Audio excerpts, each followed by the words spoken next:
Good morning, or depending on when you're watching this, good afternoon, good evening, or good night. My name's Ross, and as always told, out of Voice of Radio. So today we need to take a look at a bunch of really interesting cards that are coming around in Snow Hazard and Clayburst. I did do these translations myself, but I did check with a lovely Antoine Boulet for most of them because, you know, Antoine's really good at this. And I want to start off with a card that is right up my alley, and that is a Veluza that's coming around, and I love this. Now, single energy, 20 damage, nobody cares. But for 4 energy, 1 water, 3 colorless, you do 120 damage. But if you don't have any cards in hand, it's 1 water energy instead. It's clearly very much along the same lines as your Hisuian Arcanine, which is a card I've absolutely made no secret of my love for. Here's the thing, though. This is a basic Pokemon, which means I can do this turn 1 going second.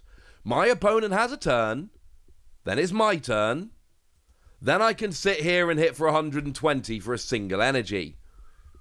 That's kind of awesome, honestly. Now, the whole 0 cards in hand thing is a little bit of a problem, but do remember, in Pokemon Go, we did get that lovely Venusaur, the Radiant Venusaur, and clearly Radiant Venusaur is going to be a bit of an asset here.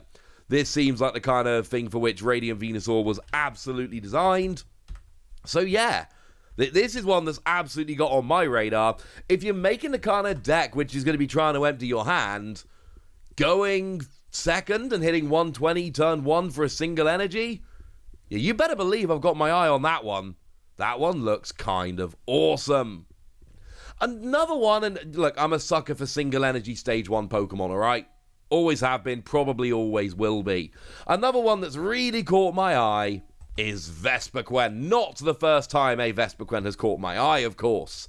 Now, this one is a little bit awkward, but I'm pretty sure what this one does is single energy, 120 damage, but in order for this to work, you've actually got to put a Combee from your bench and basically shuffle it into your deck. You got to shuffle a Combee from your bench into your deck.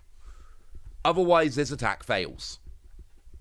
But then you're doing 120 for a single energy. Honestly, the two problems I find with this are firstly the fact that Combee's got 50 HP, which is very low and could cause some problems. And secondly, the fact that Grass Weakness doesn't hit very much at the moment. And that's a little bit of a problem, because I want to be hitting weakness with this. I want to be basically using all of these, hitting for weakness, and then getting giant KOs. So look out for stuff like Veluza and Vespiquen in the future, because I love making stage 1 counter decks, and these are exactly the kind of Pokemon that are going to thrive in stage 1 counter decks, and I am loving it. But hey, what about a stage 1 that is not really a counter deck, but is the kind of thing I despise? How about Whiscash? For, well, the 4 energy 140, let's face it, nobody cares, but for a minimum of 1 fighting energy, you discard a card from the top of your opponent's deck for each fighting energy attached to this Pokemon. So, basically, the more fighting energy you can attach, the more you can mill, and then you sit there and kind of chuckle and win the game. Is it going to consistently work? Probably not, honestly. I don't want to be mean here, but you need really good energy acceleration in order for this to work, and it's probably not going to work very well. And, yeah. Sorry. It's kind of an interesting attack, though. One to keep an eye on. Now, speaking of keeping an eye on, Spidops. I didn't like Spidops when I played through Scarlet and Violet. Just didn't. But then I got the official reveal of the Full Art Spidops EX, and now I've got a bit of a soft spot for Spidops. And Kato is crushing it in this set, artwork-wise. Look how good this Spidops is. Seriously, just as a quick little aside here, in this set, Kato has gone and done this Tandemaus, which is amazing, this Shinx, which is amazing, this Spidops, a Cufant using the other style, which I do find kind of interesting. Yeah, Kato has like 2 full-on very different styles they use to do Pokemon cards, and I prefer one to the other. The Q font is in my lesser favourite style, but it's still very cool. And then that weird new bug thing that I don't like very much. But certainly if you look at, say, the Spidops, the Shinx, and the Tandemaus, oh my word, Kato is crushing it in this set. But we do have a new Spidops, and it's not free Grass Energy 130, as I kind of say, nobody cares. But for 2 Grass Energy, both players shuffle their active Pokemon and all cards attached to them into their decks. Cool. This is a kind of one where you've got something in front of you that you know, your opponent's got something out that you can't deal with, so you just do this.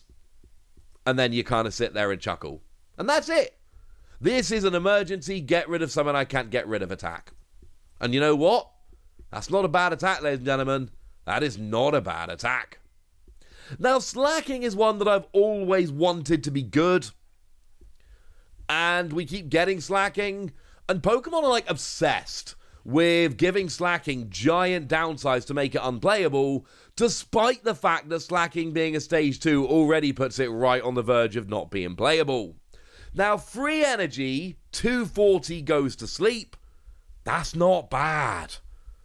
240 gets Pokemon V, Pokemon EXs at a basic, little bit of extra here, and all of a sudden you'll be getting your V Maxes and your Stage 1 EXs, and for colourless energy, 240 is really quite good. Going to sleep isn't that bad, and sure, it's a Stage 2, but maybe if Stage 2s can become consistent, this could actually be a really good colourless attacker. And then we look at the ability. If this Pokemon is asleep, flip 2 coins instead of 1 during Pokemon checkup. If either of them is tails, this Pokemon stays asleep. So now all of a sudden, not only are you a stage 2, but you've got to flip double heads in order to wake up, which is actually like low-key super annoying. It is, of course, basically the same as the Snorlax from Lost Origin. That's the one that's got an attack that puts it to sleep and makes it flip 2 heads to wake up. And that has actually seen a bunch of play. I've casted games officially where the player flipped double heads multiple times to wake up, which was weird. So maybe it could work. But there is a part of me that's just like, mate, it's already a stage 2.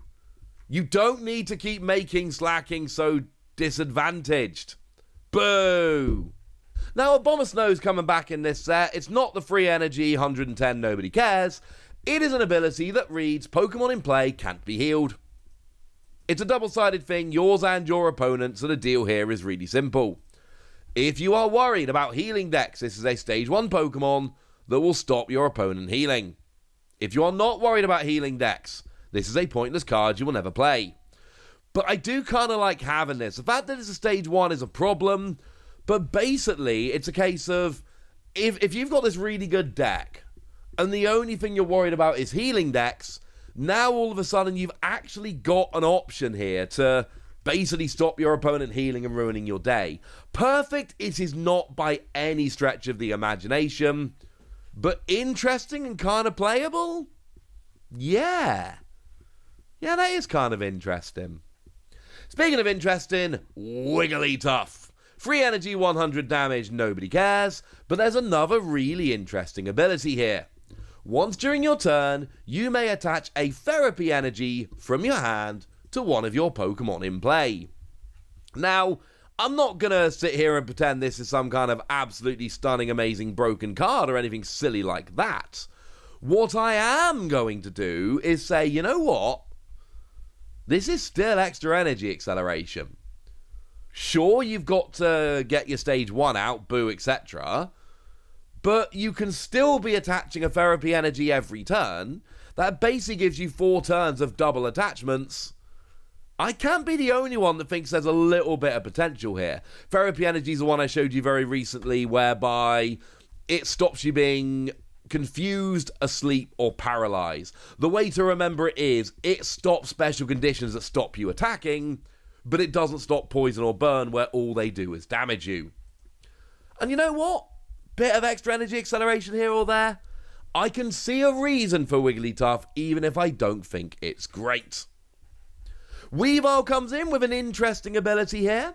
Once during your turn, when this Pokemon moves from the bench to the active, you may switch one of your opponent's bench basic Pokemon with their active. And it literally reads, choose one of your opponent's bench Pokemon and switch it with their active. So what this basically means is you can actually have full-on gusting. But there are two massive downsides. Firstly, you're only gusting a basic Pokemon into the active. Not ideal. And secondly, you gotta bear in mind here that this is a pretty rubbish Pokemon, 2 energy, 70. So you're basically gusting a basic into the active by moving this into the active, and then you're going to have to get this out of the active to get something in the active you actually want to attack with. That does not mean it's rubbish or it won't see play, let's be clear, but it does mean it is maybe not as good as it could have been. Now, I suppose I have to mention Gothitelle because people have pointed out that it's interesting, but we've got an ability here. Once during your turn, you may look at the top 2 cards of your opponent's deck. And if you do, put one on the top of their deck and one on the bottom. So you can basically try and make sure your opponent has a rubbish top deck. You've then got 2 energy, 120, discard a random card from your opponent's hand.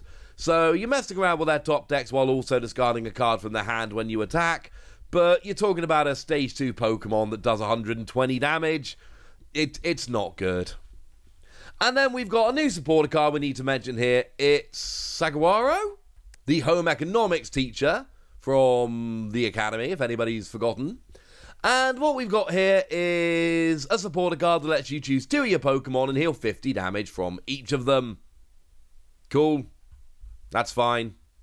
One thing that is kind of delicious about this, and the lovely Anton Boulay has pointed this out, is this is the only other supporter in Clayburst which has Iono. So essentially, in Clayburst, if you get a full art or special illustration rare supporter, it's either going to be Iono or Saguaro. And one of those is going to be way more sought after than the other. Somebody's got a mean sense of humour. Right, there we go, ladies and gentlemen. Lots of new cards to have a look at. And all of these are kind of interesting. Not all of them are going to break the metagame, but there are certainly cards here that I fancy playing around with, and I'm sure a lot of you feel the same. So I want to know which of these cards interest you in the comment section. So go nuts, be nice, and then make sure you like this video, subscribe to this channel, follow me on Twitter at TheWasi. That's where we talk about Pokemon and card games and Pokemon card games, all kinds of fun things. And please do consider checking out patreon.com/PTCGradio, where you can support the channel, get some bonus podcasts, join a Discord, chat with us about, anything you like, doesn't have to be Pokemon, and get shout-outs on the channel, like the lovely Tom the Game Nerd, who's one of our newer patrons and is a very lovely person. So thank you to them for the support, and for being a very lovely person. But by far the most important thing, as always, look after yourselves till next time, would ya? Thank you very much for watching. My name's Ross, and you've been watching PTCG Radio.